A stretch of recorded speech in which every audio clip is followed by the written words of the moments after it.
Hey, you! I'm your nutrition coach. My name is Jackie Poole. Welcome to Happiness is a Healthier Habit.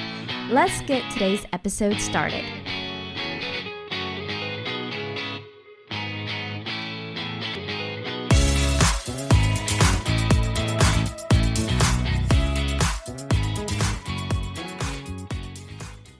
Okay, so here we talk about mom life, weight loss, habits, nutrition, and pretty much everything in between.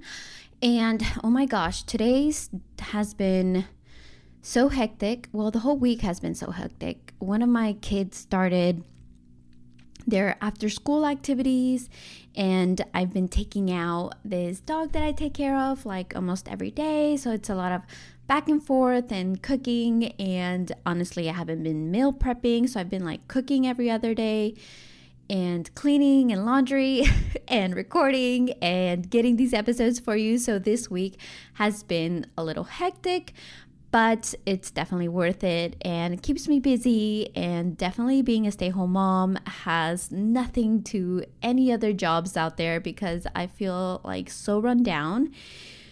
I feel like today's Friday, but it's actually Thursday. And so I'm just ready for this week to end. And so this episode is going to be airing right before Thanksgiving. I don't know. This episode is going to be airing on the week of Valentine's. And so I wanted to pull out what has worked for me and my husband. We are going on 13 years this year. We're going to be 13 years in May. We got married May 4th. And let me tell you that we've had seasons of really hard times and seasons where it's been super relaxed and chill and seasons where it's been rough and, lots of patience, kids, new jobs, moving, all of the things, right? And we were young. We were young when we got married. I think I was like 21. My husband was 22. He's literally a year older than me. His birthdays were both Aprils. So he's a year older than me. He was 90, I'm 91. And so we only dated, I think I've mentioned this a while back, but for those that are new, that are listening, we dated only 6 months before we decided to get married, and we just got married through the court. We did like a little ceremony with our very close, intimate friends. And these days, I just feel like marriage is not as important decision to younger couples. I guess this would be like the Gen Z, right? I Googled this, right? I fall under the millennial category since I was born in 91. And so when I researched, this, I came across a statistic that said marriage is actually on the decline. So the average age that people are really getting married in 2023, men had gone up to 30, women had gone up to 28 years, right? And other statistics that I found was first marriages still end in divorce approximately 35 to 50% of the time. And now one big reason why divorce is more common from what I gathered was the lack of commitment was the main reason for divorce. And so I understand marriage commitment is not easy. I see this even with everything, right? Like people, it's easier to, I guess I compare this to like when you're renting a house, right? People don't want to buy houses anymore. They just want to rent. They want to be able to move, pick up, whenever they want to. They don't want to commit to that 15, 30 year long-term, mortgage. And so I feel like that going back to the ages and of how people, what generations they are brought up, how they are looking at things. So going back to some statistics that I found that kind of explained why marriages don't last. And one of the big reasons was because there was that lack of commitment. And again, marriage is not always easy. It requires, participation from both parties. It's definitely dedication and serious commitment to make it last.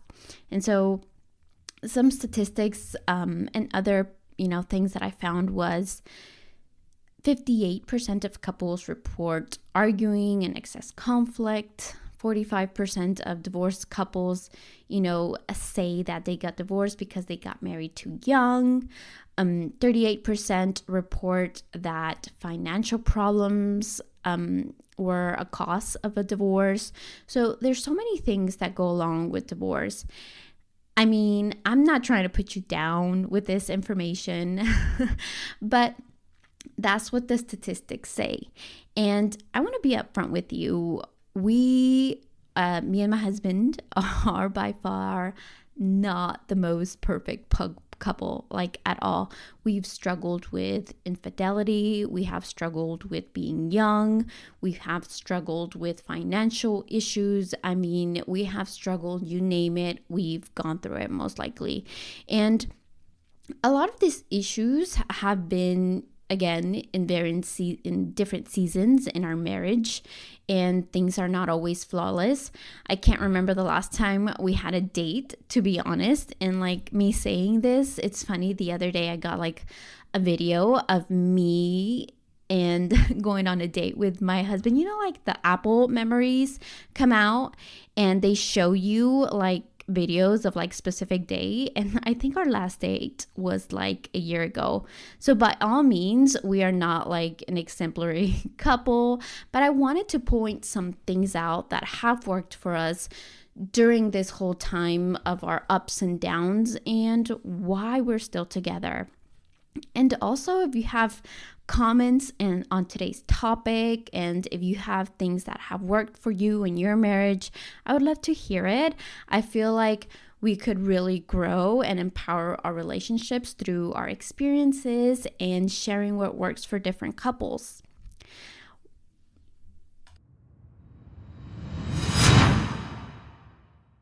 So one thing I do notice is that I think our patience has been such a powerful essence in our relationship.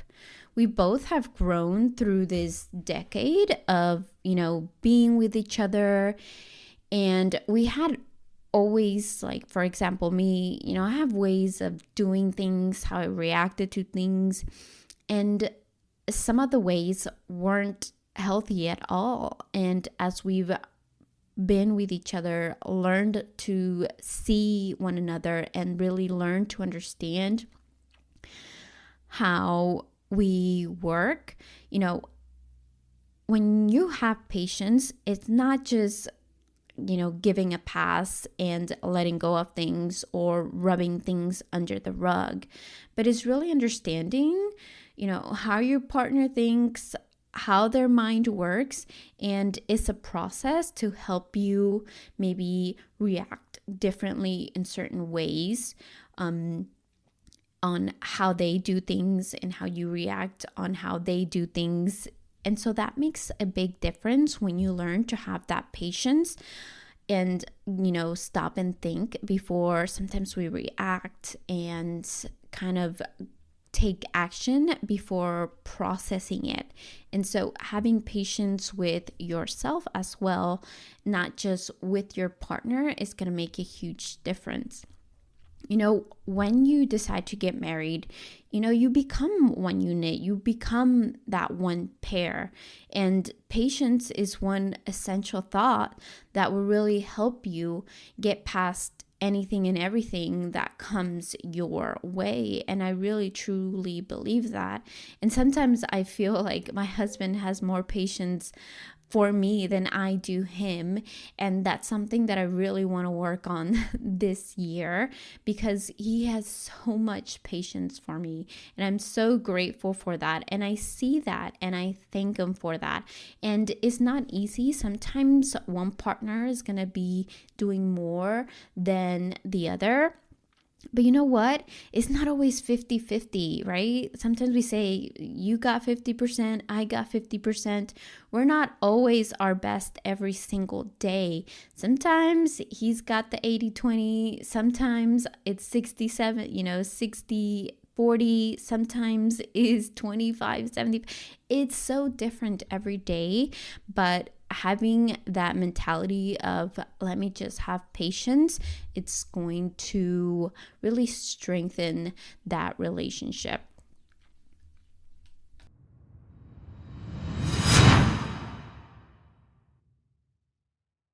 Now, I know life happens.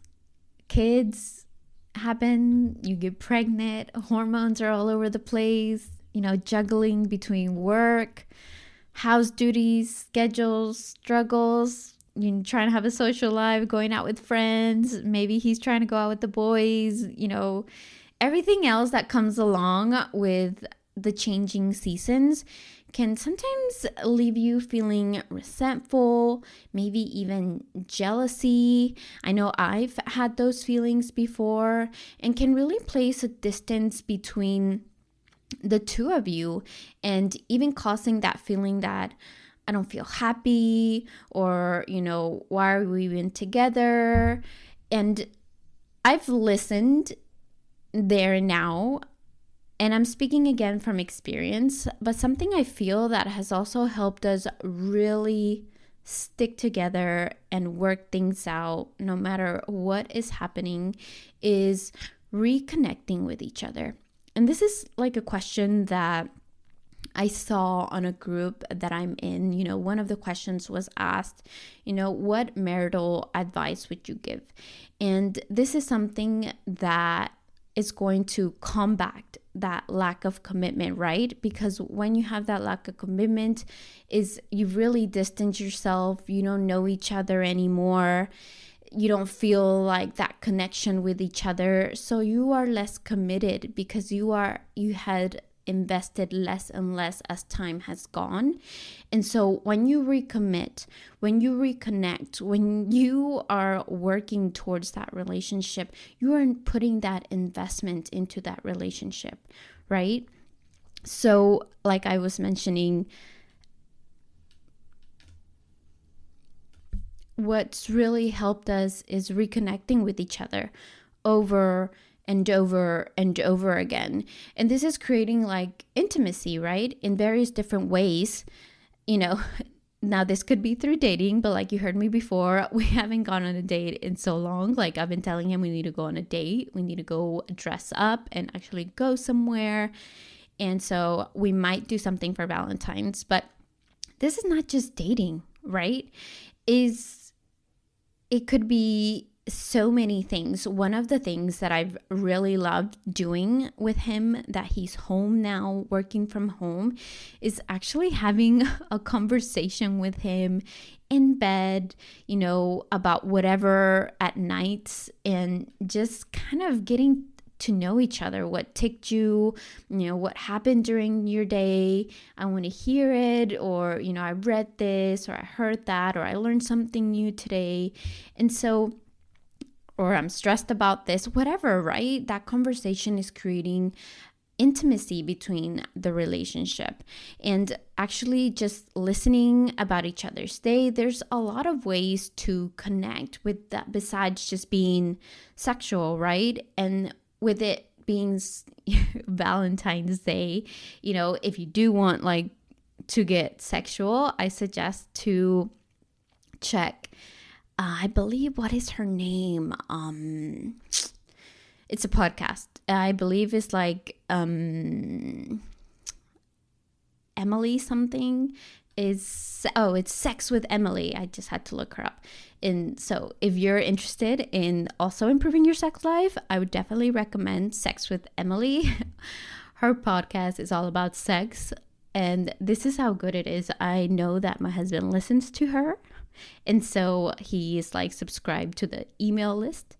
So if you're wanting sex tips, if we're talking a little bit about intimacy here, definitely check her podcast out.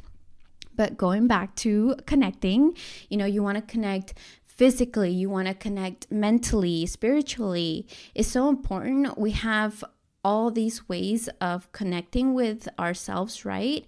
And there's a lot of more other things that I would suggest besides having patience and reconnecting with each other. I feel like those two are super important.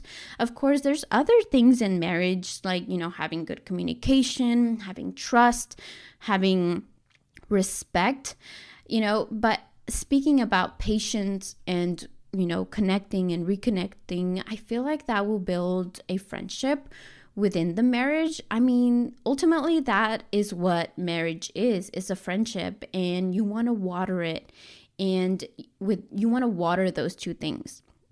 And I think it'll create a bond that will keep growing. Just like if you're taking care of a plant, you're watering it, you're giving the nutrients it needs, you're giving it the sunlight it needs.